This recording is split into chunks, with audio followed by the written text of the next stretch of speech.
The fallout from England's dramatic World Cup semi-final defeat to Argentina continues as Thomas Tuchel comes out fighting over his tactics, laying the blame on English football's DNA.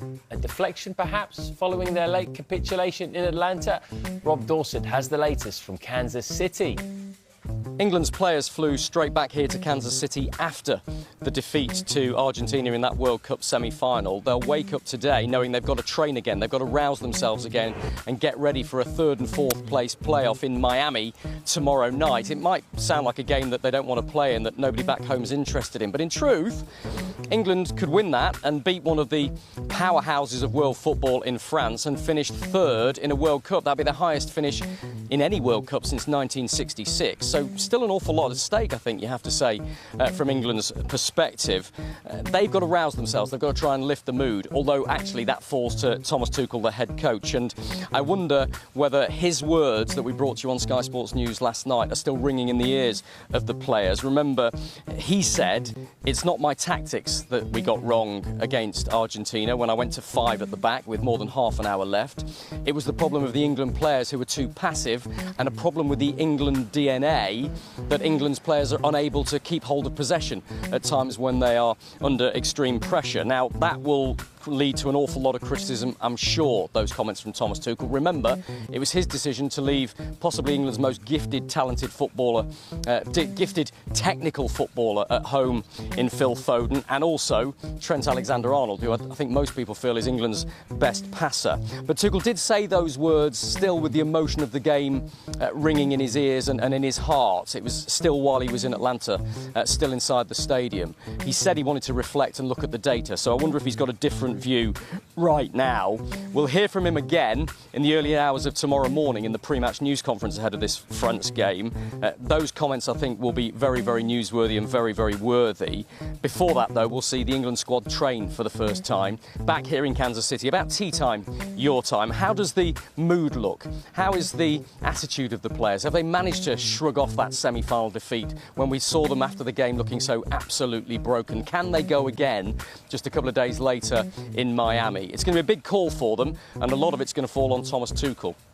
His man and motivational skills, his man management skills are going to be, I think, are going to be tested to the absolute full. Well, we spoke to Gary Neville yesterday, and he agreed with Tuchel that there are deeper issues with England teams coping with pressure going back many years. I've been part of that film many times with the England team who somehow, for some reason, the mentality, the fatigue, whatever it is, physical, mental, tactical understanding, technical ability on the ball to be able to keep the ball, we fall short. Whether you look at the game against Spain in the Euros, Italy back at Wembley in the Euros final, whether you go back to 2004 against Portugal when Helder Postiga scored a goal with 8 minutes to go and we were 1-0 up for 60, 70 minutes, but we were hanging on in there. We have done this continually in tournaments, England, for a long, long time. Yeah, it's a really interesting point and debate, isn't it, this? Kevin, what do you think? Is there a technical deficiency in English football that means that we can't keep hold of the ball compared to other teams? No, I think even going back all them years when it was sort of our golden generation, where, you know, when I was playing all them England squads and when they went, I think it wasn't the fact that I looked at it then and gone, we technically haven't got the best players or we can match this. I think we weren't together. I think that's why we didn't get over the line in them moments, because you needed that. I think this group now, and that's what's changed, and I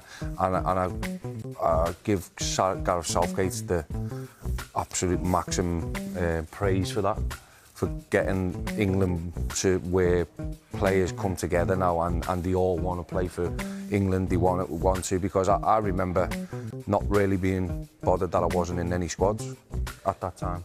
I remember that Man United and hearing all the stories of the Man United lads being there, Arsenal, Chelsea, and it was Liverpool, you know, and you had all these sort of cliques, and they say it now, you hear them all talking about it on podcasts and everything else. So I think that's different, what Gary's saying there, from 2004 and all that time. I think this is a different England team. I think what we've got to focus on is we're now making semi-finals and finals of competitions.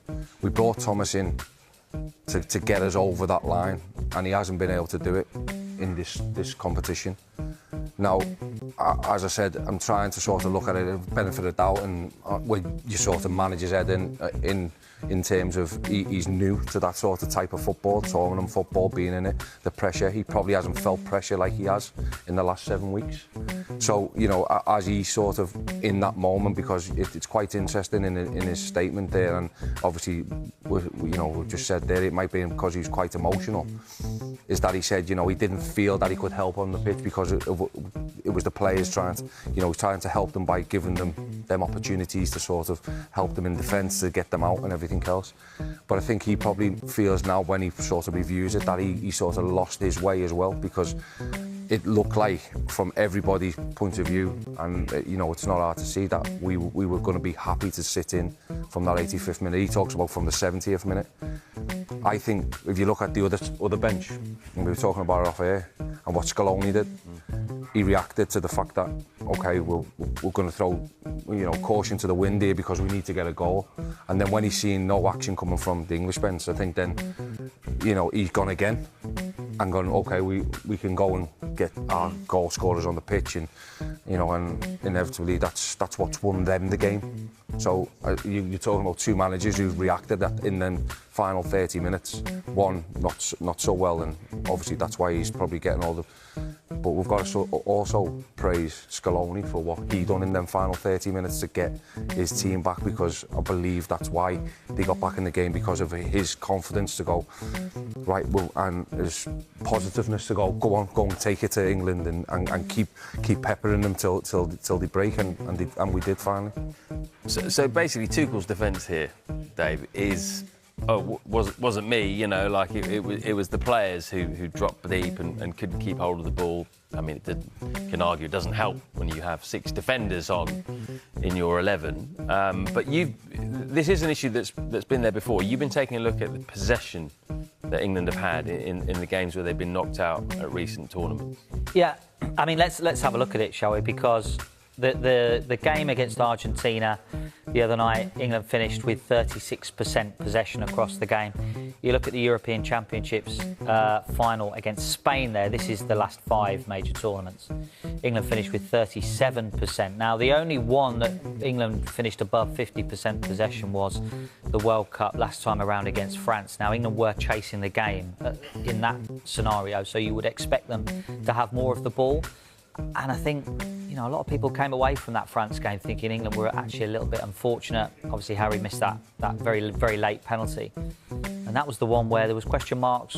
Would Gareth Southgate carry on after that game? But I feel like a lot of the goodwill continued for Gareth because of that performance against France in that game. He carried on then for the next tournament.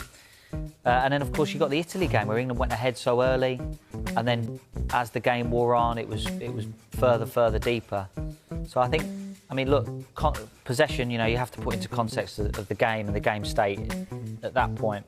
But I think, you know, it's illustrative of what's happened to England in the last few major tournaments. Yeah, but that's a really interesting graphic there that we were just seeing there. And when you look at it, that does kind of illustrate what Tuchel is trying to say in some ways, doesn't it? Because those are low numbers there. You know, 3 of them are not even in the 40s; they're in the 30s.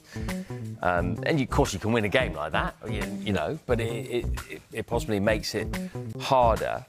And his point, I guess, is that that's the culture of English football. You know, we don't value possession. We're not technically able to get possession as much as, say, Spain, you know, France to a certain degree, Brazil, etc. Is he right on that front? Do we value different things in football than being able to be technical and flair and to keep the ball? What was it after 60 minutes?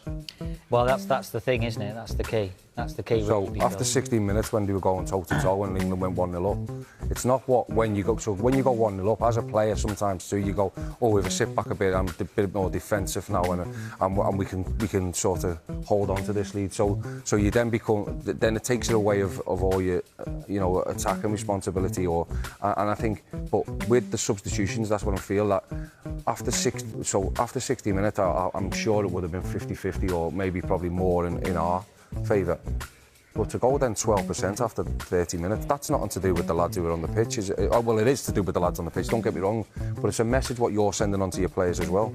You're sending on to the players that, you know, we had no outlets, so how can we sort of hold the ball up to get out, to be able to get possession of the ball? I think and I'm trying to find it.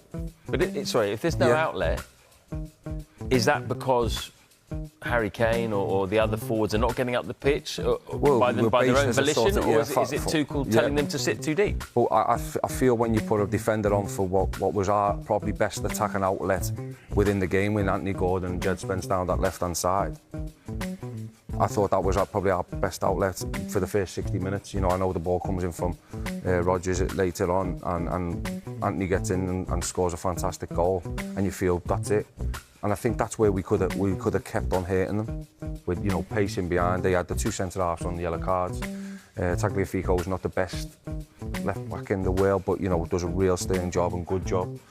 So for me, you know, we could have got at them a bit more and sort of put that on. And I feel like with the substitutions, if you're making positive substitutions, and I'll go back to Scaloni again, he's seen it and gone, all right, I need to get people on now to sort of get a grip of this game. He gets a grip of the game, but then he reacts again because he sees no reaction from our bench. And I feel that's where they won it and we lost it, because we didn't have the positive substitution. It always felt like it was going to be a negative one, and I say that really like very soundly because because it's worked over the last two games, and that's what you're thinking as well. As a coaching staff, you've been on the sideline where you're thinking, okay, what can we do here? Are we going to win the game back, or are we just going to see this out? Yeah, but that's like 85, 90 minutes, not 72 minutes. Yeah, and that's where I think the criticisms come, because we didn't expect that. Now, if it would have been Gareth doing that, we would have all expected, because of everybody the way it was, we would have expected that there would have been the outcome that Gareth would have sort of tried to sit on it. But we brought Thomas in to not do that, and I think that's why it hasn't changed, and that's why he's getting so much criticism. Yeah. Okay.